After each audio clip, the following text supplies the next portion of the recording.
Okay Nasir भाई, तो अब हम डिस्कस करते हैं thrombolytics. So what of first of all, thrombolytics क्या होती हैं? As the name indicates, thrombolytic. So वो ड्रग्स होंगी जो थ्रोम्बस की लाइसिस करवाएंगी, क्लॉट को डिसॉल्व करेंगी। सो यहाँ से एक बात तो ये समझ आ गई कि ये सिर्फ पहले से मौजूद क्लॉट पर एक्ट कर सकती हैं, ये क्लॉट की फॉर्मेशन को प्रिवेंट नहीं करवाएंगी। जो हमारे पास सही। एंटीकोगुलेंट हैं वो क्लॉट की फॉर्मेशन को प्रिवेंट करवा सकती हैं, बल्कि करवाती हैं, करवा कह सकती हैं। लेकिन जो थ्रोम्बोलिटिक्स होती हैं वो पहले से मौजूद क्लॉट पर सिर्फ एक्ट करती हैं, ये क्लॉट की फॉर्मेशन को प्रिवेंट नहीं कर सकती। तो ये पहली बात है जो हमें थ्रोम्बोलिटिक्स के बारे में पता होनी चाहिए कि ये जो पहले से क्लॉट वेसल के अंदर बन चुका है उसको ही डिसॉल्व करवाएंगी, ये नए क्लॉट की फॉर्मेशन को प्रिवेंट नहीं कर सकती। सो ओके इनको ओके। दूसरा नाम है हमारे पास फिब्रिनोलिटिक्स भी इनको कहते हैं, थ्रोम्बोलिटिक्स भी कहते हैं, दोनों नाम है इनके। अब ये हो गई हमारे पास थ्रोम्बोलिटिक्स का ओवरव्यू। वही हमने चार चीजें डिस्कस करनी है कि इनके अंदर हैं कौन कौन सी, मैकेनिज्म ऑफ एक्शन क्या है, और फिर हमारे पास दूसरी चीज क्या है कि क्लिनिकल यूजेस क्या है इनके, और टॉक्सिसिटी क्या है। तो सर हमारे पास इसमें दो तरह की ड्रग्स होती हैं, एक है स्ट्रेप्टोकाइनेज और एक होता है हमारे पास ये टीपीए, यहाँ लिखा हुआ टिश्यू प्लाज्मिनोजिन एक्टिवेटर। ठीक हो गया है, इसको सही। हम एलटेपलेज भी कहते हैं। सो ये आ जाती हैं, और बाकी कुछ इसी की ही मॉडिफिकेशन है। एल्टेप्लेज जो टिश्यू प्लाज्मिनोजिन एक्टिवेटर है, इसकी मॉडिफिकेशन से म्यूटेशन करके हमने एक और बनाया है रिटेप्लेज। इसी तरह स्ट्रेप्टोकाइनेज के साथ हमारे पास एक और होता है यूरोकाइनेज, लेकिन वो सारी इसी ग्रुप की होती हैं। एल्टेप्लेज, रिटेप्लेज, ये सारी टिश्यू प्लाज्मिनोजिन एक्टिवेटर हैं, और स्ट्रेप्टोकाइनेज, यूरोकाइनेज ये भी एक ही तरह की हैं। ठीक हो गया, तो ये उनकी ओके ओके। क्लासिफिकेशन हो गई। तो अब हम आते हैं इनके मैकेनिज्म ऑफ एक्शन पे। सबसे पहले हम आते हैं स्ट्रेप्टोकाइनेज। इन दोनों का मैकेनिज्म हमने साथ ही डिस्कस करना है। सर वो ये होता है कि हमारे पास जो प्लाज्मिनोजिन है, ये एक प्रोटीएज है, ये कन्वर्ट होती है प्लाज्मिन के अंदर। ठीक हो गया, ये हम्म। प्लाज्मिनोजिन जो है ये नॉर्मली कन्वर्ट होती है हमारी बॉडी ब्लड के अंदर प्लाज्मिन के अंदर, और यही प्लाज्मिन जो है यही बेसिकली क्लॉट को डिसॉल्व करा रहे होते हैं। सो अगर हम आ जाएं इधर अपनी स्लाइड जो हमने भाई से मंगवाई हुई थी, तो हियर इज आवर पेन। सो अब मैं ड्रा कर रहा हूँ एक ब्लड वेसल। ठीक हो गया, ये एक ब्लड वेसल है। अब इस ब्लड वेसल के अंदर क्या बन चुका है, एक क्लॉट बन चुका है, जिसको मैं यहाँ ये रिप्रेजेंट कर रहा हूँ ब्लैक कलर से। क्लियर हो गई ये बात? तो अब जो हमने सही हो। थ्रोम्बोलिटिक्स देनी है, ठीक है, उन्होंने इस क्लॉट को डिसॉल्व कराना है। बड़ा उनका आसान सा मैकेनिज्म है कि हमारे ब्लड के अंदर एक प्रोटीन प्रेजेंट होती है, ब्लड के अंदर फ्री फॉर्म में भी होती है, और जो हमारा ये क्लॉट बन चुका है इस क्लॉट के साथ जो है वो अटैच फॉर्म में भी होती है। ये हम्म। इसको हम क्या कहते हैं, प्लाज्मिनोजिन। ये ब्लड के अंदर फ्रीली और सर्कुलेटिंग भी होती है, और जो हमारा थ्रोम्बस है, जो हमारा क्लॉट है, उसके साथ उसके साथ अटैच भी भी अटैच होती है। होती है।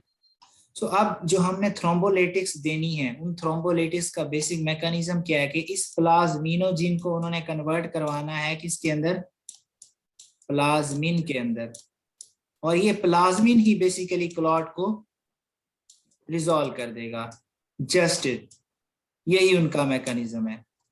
आसान है ना, कि हमारे पास हम्म। नेचुरल एक प्रोटीन प्रेजेंट है ब्लड के अंदर भी, और जो क्लॉट बना होता है उसके साथ अटैच फॉर्म में भी होती है।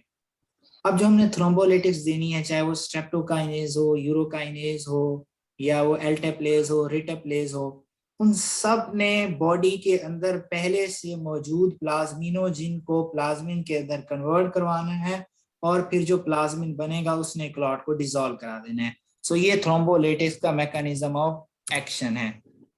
सो अगर हम वापस अपनी बुक पर आए, तो यहाँ पर देखें ये हमने स्ट्रेप्टोकाइनेज दी। अब ये स्ट्रेप्टोकाइनेज क्या करता है कि जो हमारे पास प्लाज्मिनोजिन है, फ्री भी और अटैच भी, ये इन दोनों में यहाँ डिफरेंस आएगा कि जो हमारे पास हम्म। टिश्यू प्लाज्मिनोजिन एक्टिवेटर्स हैं लाइक एल्टेप्लेज या रिटेप्लेज, वो सिर्फ जो क्लॉट के साथ प्लाज्मिनोजिन अटैच होता है उसको प्लाज्मिन के अंदर कन्वर्ट कराते हैं। ऐसे। सही। जबकि जो स्ट्रेप्टोकाइनेज है वो फ्रीली सर्कुलेटिंग प्लाज्मिनोजिन को भी प्लाज्मिन के अंदर कन्वर्ट कराता है, और जो क्लॉट के साथ अटैच हैं उनको भी किसके अंदर कन्वर्ट कराता है, प्लाज्मिन के अंदर। सो अब अगर मैं यहाँ पर एक क्वेश्चन करूं कि क्लॉट स्पेसिफिक थ्रोम्बोलिटिक कौन है, तो आप फिर क्या आंसर करोगे उसका? क्लॉट स्पेसिफिक थ्रोम्बोलिटिक ये एटिप्लेज। एल्टेप्लेज। और अगर मैं कहूं कि क्लॉट स्पेसिफिक कौन सा नहीं है, तो वो कौन सा होगा? कोई भी नहीं। क्लॉट स्पेसिफिक कौन सा नहीं है इन दोनों में से, जो क्लॉट पर स्पेसिफिक एक्ट नहीं करता? स्ट्रेप्टोकाइनेज। स्ट्रेप्टोकाइनेज। तो यहाँ पर देखें वो क्या लिख रहा है कि acts on both bound and free plasminogen, not clot specific. और ये क्या करता है? Clot specific may act mainly on fibrin bound plasminogen, यानी क्लॉट के साथ द नेचुरल सही हो। एक्टिवेटर। ठीक हो गया। तो अब इनका मैकेनिज्म हम्म। क्या है कि स्ट्रेप्टोकाइनेज हम जब देते हैं तो जो टिश्यू के अंदर जो ब्लड के अंदर प्रेजेंट है वो भी, और क्लॉट के साथ जो प्लाज्मिनोजिन अटैच है, ये स्ट्रेप्टोकाइनेज जाकर उस प्लाज्मिनोजिन के साथ बाइंड करता है और हमारे पास क्या बन जाता है? ये plasmin. Streptokinase plasminogen complex complex बनता है। अब ये फिर क्या होता सही। है कि फिर उस प्लाज्मिनोजिन के अंदर आती है कन्फर्मेशनल चेंज, और उस कन्फर्मेशनल चेंज के नतीजे में क्या होता है? प्लाज्मिनोजिन कन्वर्ट हो जाता है प्लाज्मिन के अंदर। ठीक हो गया। सही हो गया। और प्लाज्मिन क्या करता है फिर? ये फिब्रिन जो है हमारा, ये देखें, ये फिब्रिन होता है ना क्लॉट के अंदर, ये हम हम्म। एंटीकोगुलेंट ड्रग्स के अंदर ये फिब्रिन फिब्रिन का रोल जो है ये बड़ा डिटेल से आएगा। तो जो हमारे पास क्लॉट होता है उसके अंदर फिब्रिन थ्रेड्स होते हैं, हमने कहा डिपॉजिट हुए हुए।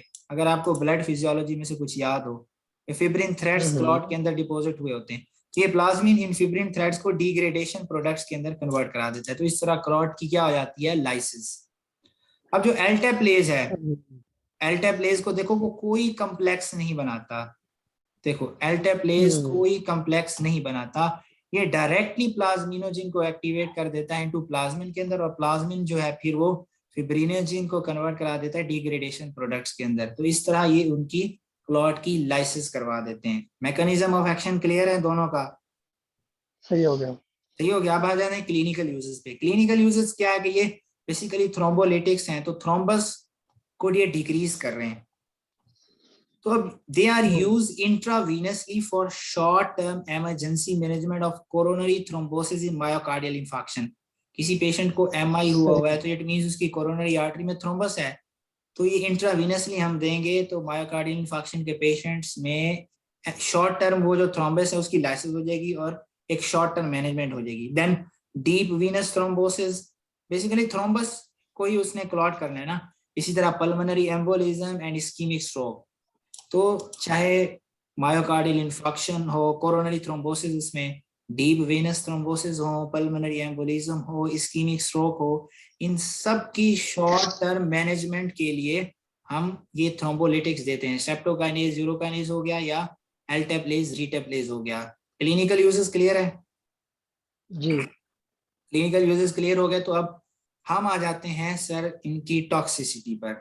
टॉक्सिसिटी में सबसे पहला पॉइंट मैं डिस्कस करना चाहूंगा स्ट्रेप्टोकाइनेज के बारे में। अब देखें स्ट्रेप्टोकाइनेज पर इसके अंदर एंटीजेनिक प्रॉपर्टी होती है। बेसिकली हमारे पास जो बैक्टीरिया है स्ट्रेप्टोकोकस, ठीक है, हम्म। उससे बनता है स्ट्रेप्टोकाइनेज, उससे एक्सट्रैक्ट किया हुआ है, तो इसके अंदर भी एंटीजेनिक प्रॉपर्टी है।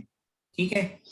तो अब अगर पहले किसी को रिसेंटली इन्फेक्शन हुआ है, ठीक है, स्ट्रेप्टोकोकस का इन्फेक्शन हुआ है, या पहले से स्ट्रेप्टोकाइनेज हम यूज कर चुके हैं, तो पेशेंट के ब्लड के अंदर स्ट्रेप्टोकाइनेज के अगेंस्ट क्या प्रेजेंट होंगी? एंटीबॉडीज। एंटीबॉडी। एंटीबॉडीज प्रेजेंट होंगी। सो जब आप उसके बाद यूज करेंगे तो हमारे पास क्या हो जाएगा? एलर्जिक रिएक्शन हो इफेक्टिव जाएगा, नहीं होगी। एंटीजन एंटीजन एंटीबॉडी रिएक्शन हो जाएगा, एलर्जिक रिएक्शन हो जाएगा। तो एलर्जिक सिम्टम्स सही। आएंगे स्ट्रेप्टोकाइनेज यूज करने से। मुझे याद पड़ता है कि हम्म। जब फर्स्ट ईयर के अंदर सर अजवद हमें ईसीजी पढ़ाने आए थे, तो जब मायोकार्डियल इंफाक्शन के अंदर वो ईसीजी चेंजेस बता रहे थे, तब उन्होंने एसके के नाम से बताया था कि एक एसके लगता है पेशेंट को, शायद आपको याद हो एसके। सही। अक्सर ये कार्डियोलॉजी में आप सुनोगे कि पेशेंट को एसके लगा है, वो बेसिकली हम्म। स्ट्रेप्टोकाइनेज ही होता है, वो थ्रोम्बोलिटिक्स होते हैं।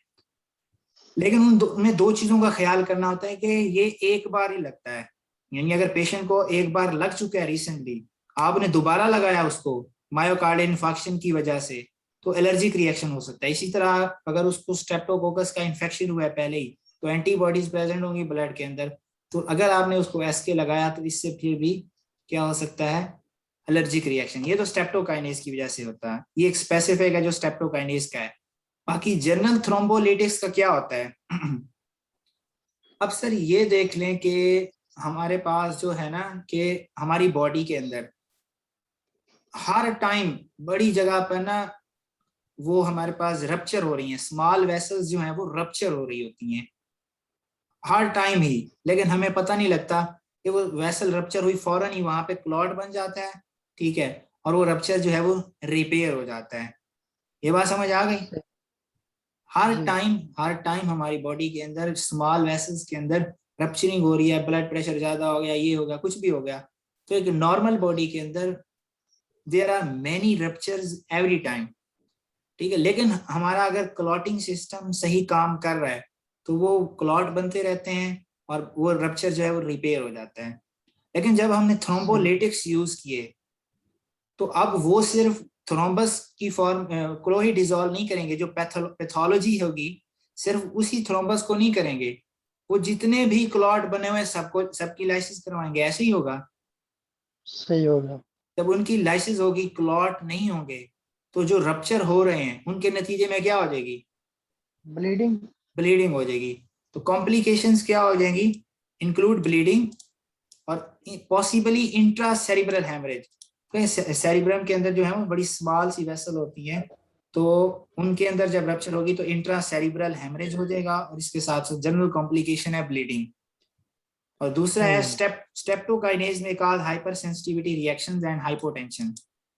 देखें सही हो गया। हाइपोटेंशन कैसे होगी, जब हाइपर सेंसिटिविटी रिएक्शन होगा वेजोडाइलेशन हो जाएगी, वीनस रिटर्न कम होगा, उससे कार्डियक आउटपुट कम होगा और हाइपोटेंशन हो जाएगी। ठीक हो गया।